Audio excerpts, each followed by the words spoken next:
కార్యక్రమాలు చేపట్టడం జరుగుతోంది.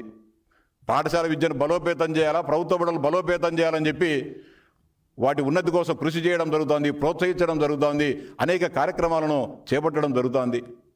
ఇంటర్మీడియట్ జూనియర్ కళాశాలల్లో మీరు మధ్యాహ్న భోజనం ఎత్తేస్తే మేము వచ్చిన తర్వాత లోకేష్ గారు మంత్రి అయిన తొలి నాళ్ళలోనే మధ్యాహ్న భోజనాన్ని కూడా చేయడం జరిగింది. ట్రిపుల్ ఐటీలు కానీ లేకుంటే మీరు కడపలో పెట్టిన ఆర్కిటెక్చర్ యూనివర్సిటీని ఏం చేశారు?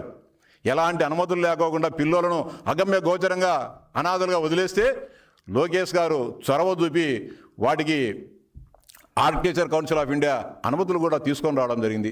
విశ్వవిద్యాలయాలను రాజకీయ కేంద్రాలుగా చేశారు. ఈరోజు విశ్వవిద్యాలయాలను ఒక సమున్నత స్థితిలో ఒక ఉత్తమైన విద్యావేత్తలను వైస్ ఛాన్సలర్గా నియమించి వాటిని బ్రహ్మాండంగా తీర్చిదిద్దడం జరుగుతూ ఉంది.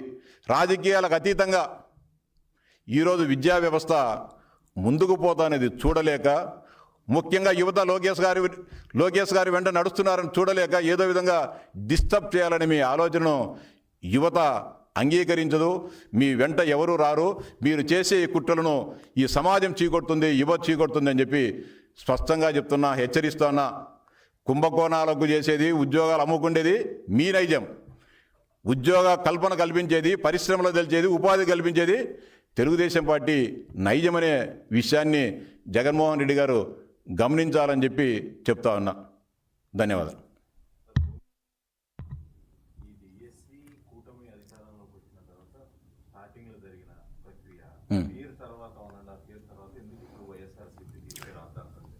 ఇప్పుడు వీళ్ళు సమాజంలో మతాల మధ్య, కులాల మధ్య, వర్గాల మధ్య రకరకాల విభేదాలు సృష్టించాలని చెప్పి చూశారు.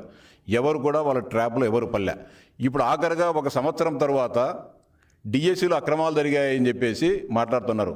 ఏ ప్రక్రియ జరిగినా కూడా భారతదేశంలో కానీ ప్రపంచవ్యాప్తంగా ఏ నియామకాలు జరిగినా కూడా ఎవరెవరు కోర్టుకు పోతూ ఉంటారు. ఇది సర్వసాధారణ ప్రక్రియ.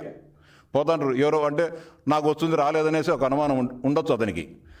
వాళ్ళు కోర్టుకు పోయిన తర్వాత కోర్టు అన్నింటిని కూడా సమగ్రంగా పరిశీలించి ఆ పిటిషన్ అన్నింటిని కూడా పరిష్కరించడం జరిగింది. అంతేకాకుండా ఫస్ట్ ఇచ్చిన రిజల్ట్కు, ఫైనల్ ఇచ్చిన రిజల్ట్కు మధ్యకాలంలో ఏదైనా అభ్యంతరాలు కానీ ఇంకోటి ఏదైనా ఉంటే చెప్పమని చెప్పడం జరిగింది. వాటన్నిటిని కూడా గ్రీవెన్స్ కమిటీకి పంపించేసి, అంటే జిల్లా స్థాయిలో, రీజనల్ విద్యాశాఖ స్థాయిలో, రాష్ట్ర స్థాయిలో గ్రీవెన్స్ మూడు స్థాయిల్లో ఈ ఎన్ని పెట్టి వాటన్నిటిని కూడా సమగ్రంగా పరిశీలించి ఉద్యోగాలు ఇవ్వడం జరుగుతుంది. ఈరోజుగా క్రీడాకారులకు సంబంధించి ఈరోజు మాట్లాడుతున్నారు. ఏ క్రీడాకారుడైనా మీ దగ్గరకు వచ్చి నాకు ఉద్యోగం రాలేదని చెప్పినారా? లేకపోతే ఇప్పుడుంటే ఎవరైనా క్రీడాకారులు నేను ఆట ఆడుకోకుండా కూడా నేను సర్టిఫికేట్లు తెచ్చుకుని ఉద్యోగాలు ఇచ్చినామని ఎవరన్నా చెప్తా ఉన్నారా? ఈరోజు పబ్లిక్ డొమైన్లో ఉంది పేర్లు. ఏ క్రీడా కోటాలో, స్పోర్ట్స్ కోటాలో ఎవరికి వచ్చి మీరు చెక్ చేయండి. మీకు కానీ మీరు ఆర్టీలు అడగండి. ఆ సర్టిఫికేట్లను ఫేక్ సర్టిఫికేట్లతో ఎవరైనా వచ్చినారేమో మీరు వెరిఫై చేసుకోండి, చూపించండి. మీరు అందులో ప్రభుత్వానికి క్రీడాకాల సర్టిఫికేట్లకు సంబంధం చాలా తక్కువ. మన ఉన్నత పాఠశాలను, కాలేజీలను, యూనివర్సిటీలో తరపున ఆడినప్పుడే ఆ విద్యా వ్యవస్థ కానీ ఆ విద్యా సంస్థలకు సంబంధం ఉంటుంది. కానీ ఈ దేశంలో కానీ రాష్ట్రంలో కానీ జిల్లా స్థాయిలో ఆడే క్రీడలకు సపరేట్ ఫెడరేషన్స్ ఉన్నాయి. అవన్నీ కూడా ప్రైవేట్ వ్యక్తుల చేతుల్లో ఉన్నాయి.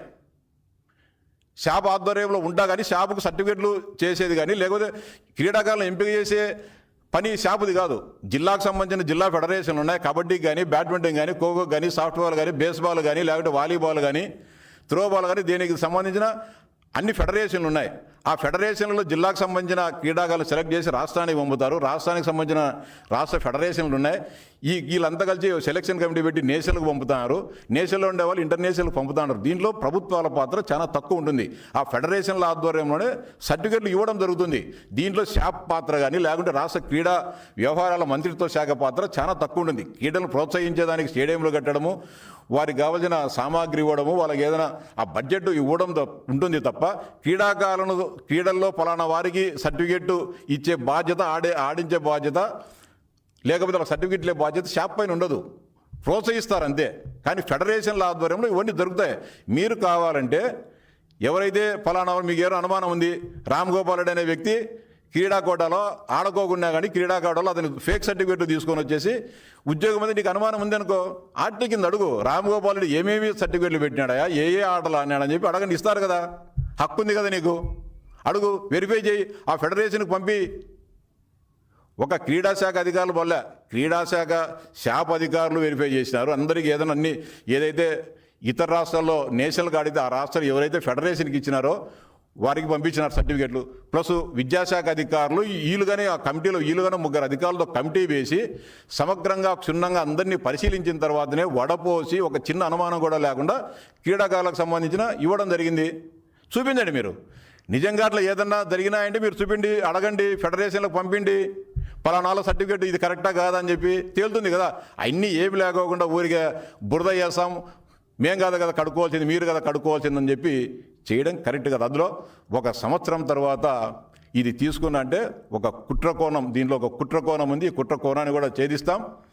కేవలం నిరుద్యోగుల్లో ఒక అభద్రతా భావాన్ని సృష్టించేదానికి చేస్తున్న కార్యక్రమం తప్ప మరొకటి కాదు. నీకు చేతనైతే పరిశ్రమలు చెప్పు, మరి ఉపాధి కల్పించు. అది చేయకోకుండా నిరుద్యోగ యువతను రోడ్లపైకి తీసుకొని రావాలని చెప్పి చేసే కార్యక్రమం ఉంది. ఎవరైనా సరే మీ దగ్గరికి ఏ ఉపాధ్యాయుడైనా వచ్చి మీ ఉద్యోగంలో మీరు చేసే కార్యక్రమంలో ఉన్నారా? నిన్న మీరంతా పోయినారు విద్యాశాఖ దగ్గరికి. ఏ నిరుద్యోగి అయినా సరే నాకు ఉద్యోగం రాలేదు అని ఒకరన్నా మీరు అలా తొడగపోయినారా? అడిగోనన్నా మీరు పోయి గందరగోళం చేసి ఇక్కడ మహానాడు జరుగుతూ ఉంటే ఈ మహానాడును డైవర్ట్ చేసేదానికి మీరు అక్కడ రచ్చ చేసినారు తప్ప వాస్తవం కాదు. ఎవరైనా 10 మందిని తొడుకోపోవాల్సింది.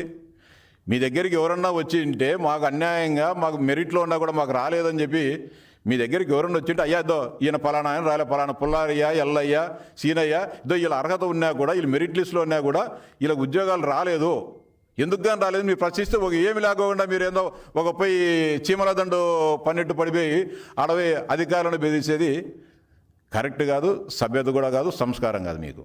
ధన్యవాదాలు.